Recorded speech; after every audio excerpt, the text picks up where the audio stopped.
வணக்கம். செல்வகுமாரின் மாலை வானிலை ஆய்வறிக்கை. அதிகாரப்பூர்வ வானிலை அறிக்கைக்கு இந்திய வானிலை ஆராய்ச்சித்துறை அறிக்கையை பார்க்கவும். 2024 நவம்பர் 15 வெள்ளிக்கிழமை மாலை நிலவர ஆய்வறிக்கை.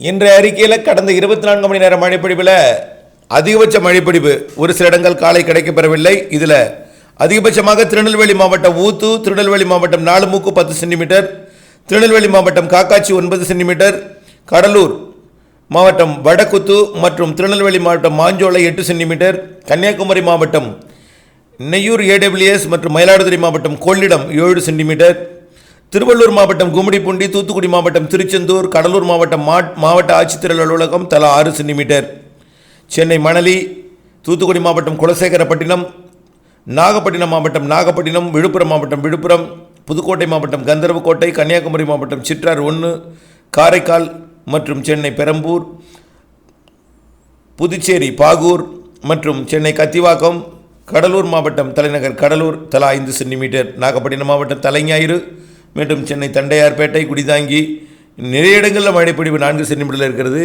1 சென்டிமீட்டர் வரைக்கும் ஒரு பெரிய பட்டியல். ஓகே, வானிலை அமைப்பை பார்ப்போம்.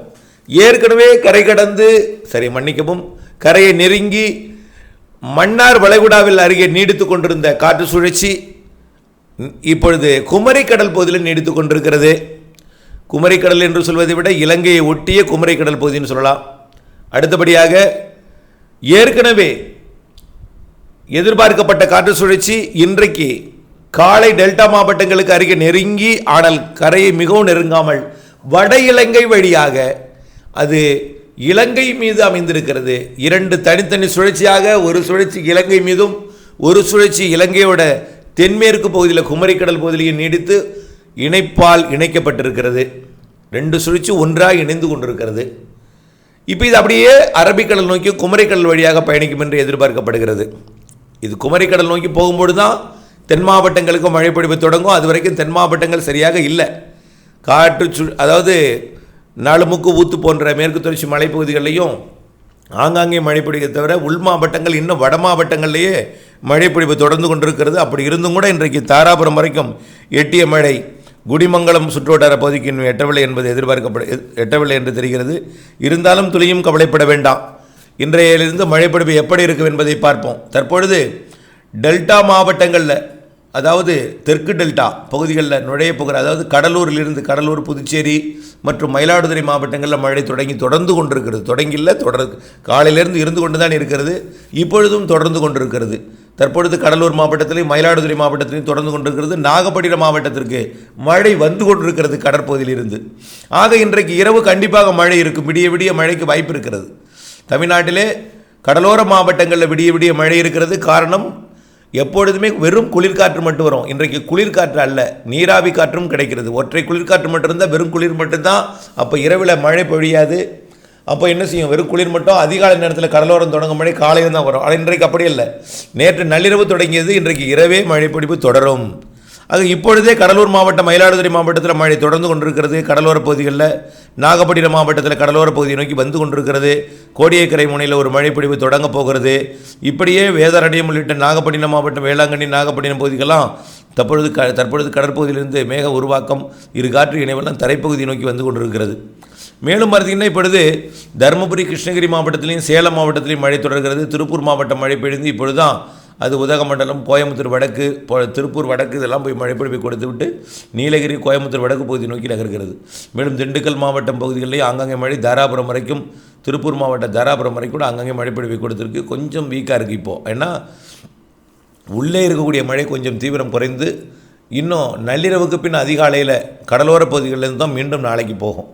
ஆகவே தயவுசெய்து புரிஞ்சுக்கோங்க, காற்று சுழற்சி இன்னும் வங்கக்கடலில் தான் இருக்குது. இப்போ மன்னார் வளைகுடா குமரிக்கடல் பகுதியில் இருக்குது. ஒன்று இலங்கையில், ஒன்று குமரிக்கடல் பகுதியில். ரெண்டும் ஒன்றிணைந்து குமரிக்கடல் வழியாக அரபிக்கடல் போனால் தான் உங்களுக்கு காற்று கொஞ்சம் நல்லா ஏறி வரும். காற்று ஏறி வந்து உங்களுக்கு மழைப்பொழிவை கொடுக்கும். இது குமரிக்கடல் வழியாக மேற்கு நோக்கி குமரிக்கடல் போனாலே இன்னும் கொஞ்சம் தென் மாவட்டங்களுக்கெல்லாம் மழைப்பொழிவு கூடிடும். அப்படியே அரபிக்கடல் பக்கம் போனால், கேரளா பக்கம் போனால் இன்னும் மழைப்பொழிவு நன்றாக கூடிவிடும். ஆகவே மழைப்பொழிவு கண்டிப்பாக கொஞ்சம் சிறு மாற்றத்துடன் அறிவிக்கிறேன் பாருங்கள். வடகடலோர மாவட்டங்களுக்கு 17ஆம் தேதி வரை, எது வரைக்கும்? 17ஆம் தேதி வரை வடகடலோரம், நாளை மறுநாள்.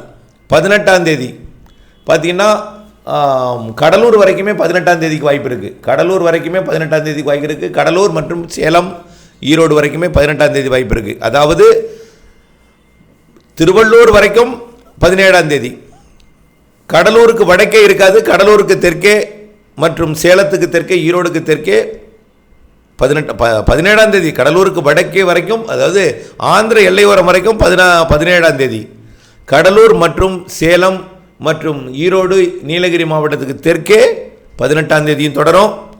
அடுத்தபடியாக டெல்டா மாவட்டங்களுக்கு 19ஆம் தேதியும் மழை இருக்குது. டெல்டா மற்றும் கோயம்புத்தூர் மற்றும் திருப்பூர் மாவட்டங்களுக்கு 19ஆம் தேதியும் மழை இருக்குது. அதாவது தெற்கு கோயம்புத்தூர் தெற்கு, திருப்பூர் தெற்கு, திண்டுக்கல் தெற்கு, திண்டுக்கல்னே சொல்கிறேன், திண்டுக்கல் மற்றும் புதுக்கோட்டை டெல்டா தெற்கு, இதெல்லாம் 19ஆம் தேதியும் மழை இருக்குது. தென் மாவட்டங்களில் தென்கோடி பகுதியில் 20ஆம் தேதி கூட மழை இருக்குங்க. 20ஆம் தேதி மதுரைக்கு தெற்கே 20ஆம் தேதியும் மழை இருக்குது. மதுரைக்கு தெற்கே உள்ள மாவட்டங்கள் எது? விருதுநகர், தூத்துக்குடி, திருநெல்வேலி, கன்னியாகுமரி, தென்காசி, தேனி, இது 20ஆம் தேதியும் மழை இருக்குது.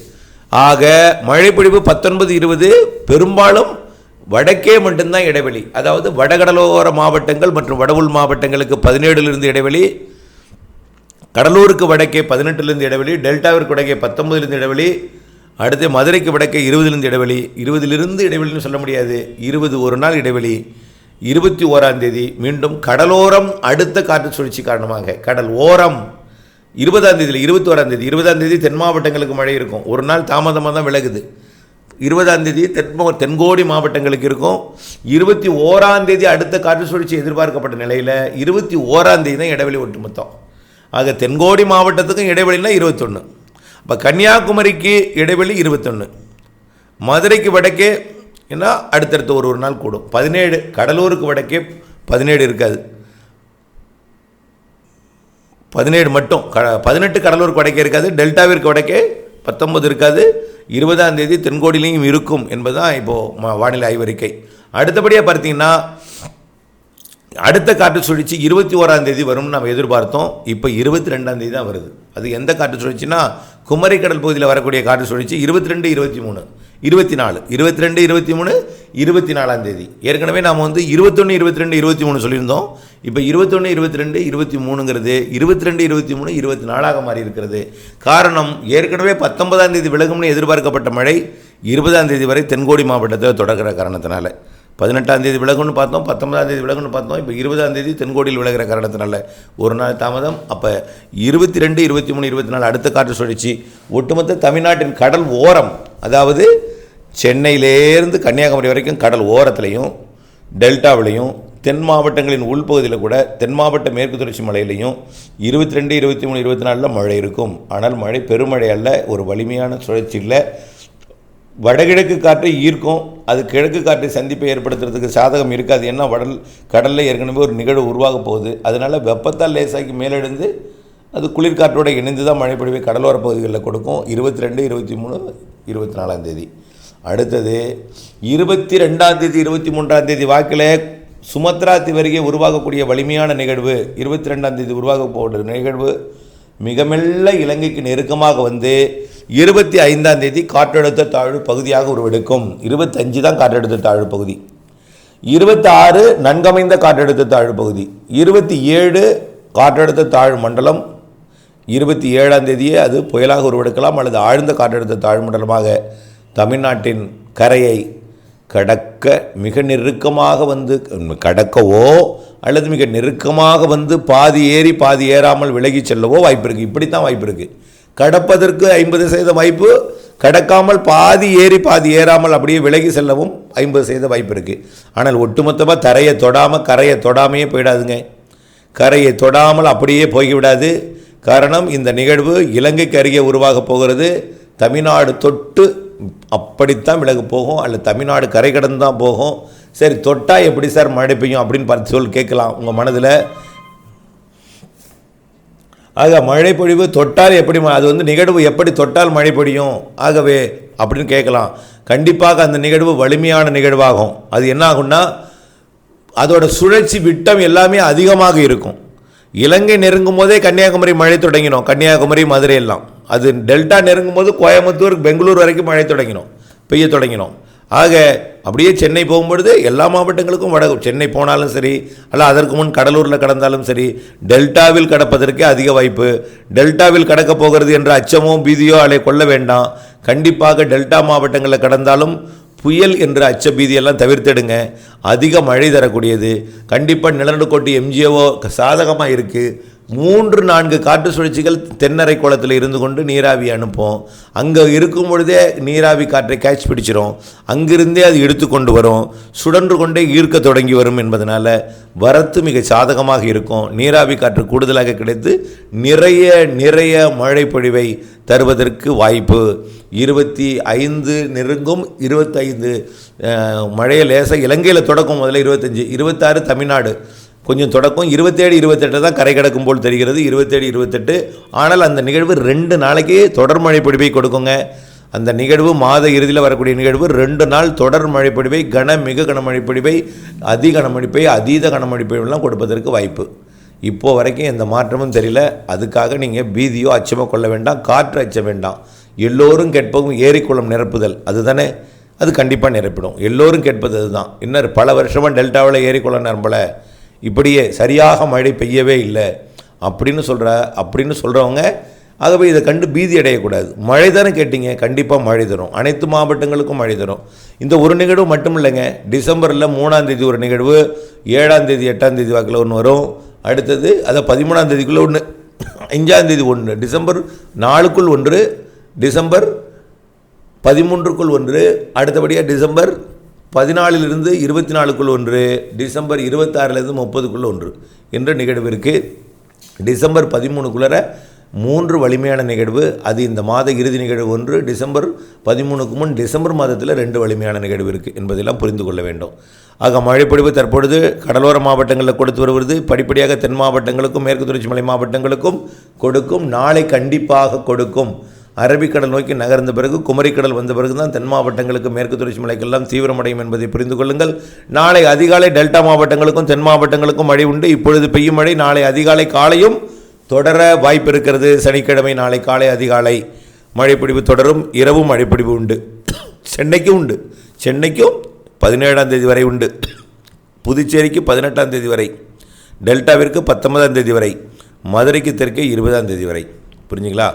21ஆம் தேதி ஒரு நாள் இடைவெளி, 22, 23, 24 அடுத்த நிகழ்வு, 25க்கு மேல் அடுத்த வலிமையான நிகழ்வு, 26, 27, 28 தேதிகளில் வலிமையான நிகழ்வு தமிழ்நாடு நெருங்கும் கடக்கும்.